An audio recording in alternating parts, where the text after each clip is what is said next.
Saudara-saudariku terkasih, salam berkah dalam. Sudahkah kita memberi senyum hari ini? Selasa 30 Januari 2024. Kita awali permenungan ini dengan tanda kemenangan Kristus. Dalam nama Bapa, Putra, dan Roh Kudus. Amin. Permenungan kita diambil dari Injil Markus bab 5 ayat 21 sampai 43.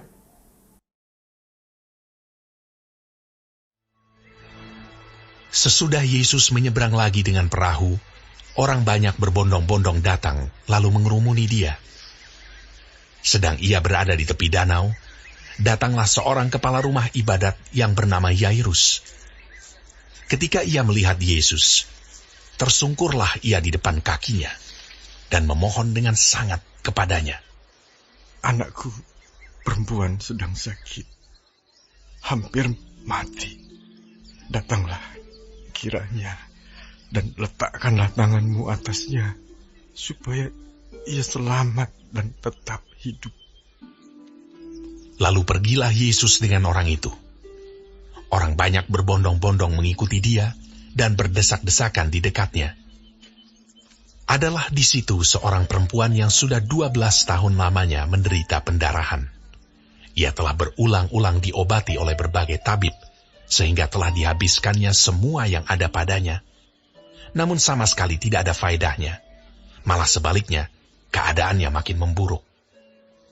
Dia sudah mendengar berita-berita tentang Yesus, maka di tengah-tengah orang banyak itu, ia mendekati Yesus dari belakang dan menjamah jubahnya.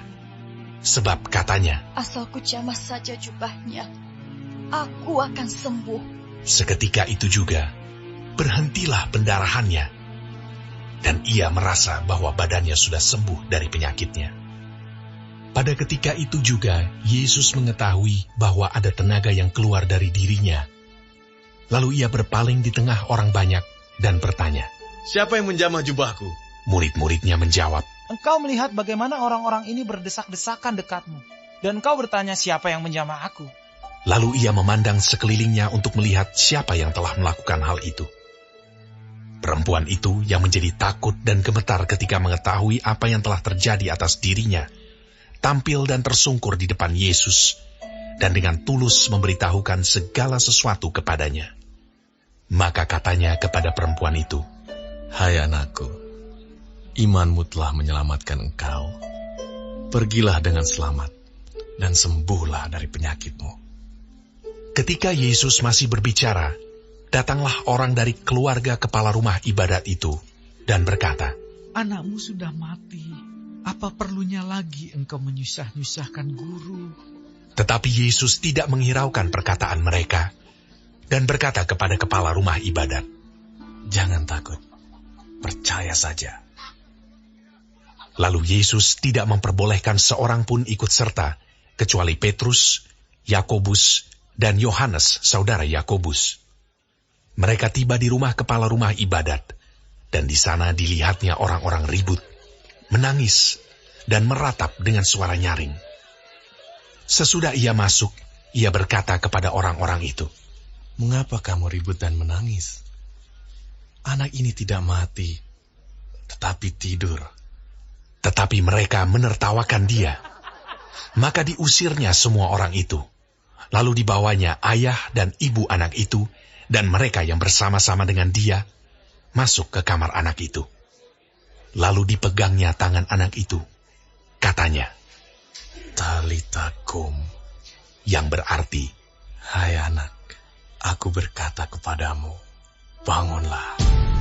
Seketika itu juga anak itu bangkit berdiri dan berjalan, sebab umurnya sudah 12 tahun. Semua orang yang hadir sangat takjub. Dengan sangat ia berpesan kepada mereka, supaya jangan seorang pun mengetahui hal itu. Lalu ia menyuruh mereka memberi anak itu makan.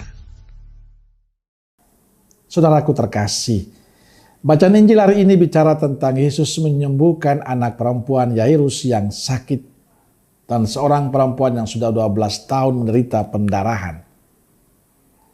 Yairus memohon dengan sangat agar Yesus datang ke rumahnya dan menyembuhkan anaknya. Demikian juga perempuan yang 12 tahun menderita pendarahan. Ia percaya pada Yesus dan mengatakan, asal ku jamah saja jubahnya, aku akan sembuh. Kunci dari dua pengalaman Injil adalah sikap iman mereka. Percaya pada kuasa Yesus. Dan mereka pun disembuhkan.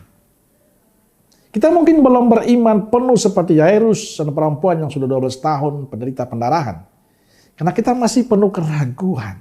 Kita masih kurang percaya. Kita masih kurang pasrah dalam setiap doa-doa kita. Maka kita bisa belajar dari dua kisah Injil hari ini. Untuk lebih tekun dalam doa kita. Lebih yakin. Meyakinkan diri kita bahwa iman kepada Kristus adalah beriman yang membawa kita pada keselamatan. Karena itu kita perlu berserah diri kepada Tuhan. Injil menunjukkan pada kita bahwa mereka sungguh percaya pada Yesus. Mereka tidak berpikir apakah Yesus mengabulkan atau tidak. Bagi mereka yang terpenting memohon dengan tulus, pasrah kepada Tuhan dan percaya Tuhan mampu melakukan yang terbaik. Asalkan aku jamah jubahnya. Semoga iman kita pun demikian. Mari kita lebih tekun dan setia dalam doa-doa kita. Percaya, tangan Tuhan akan senantiasa melimpah untuk kita. Amin. Semoga Allah yang Maha Kasih memberkati saudaraku sekalian, Bapa, Putra, dan Roh Kudus. Amin. Keluarga Kudus Nazaret, doakanlah kami. Amin. Berkah dalam.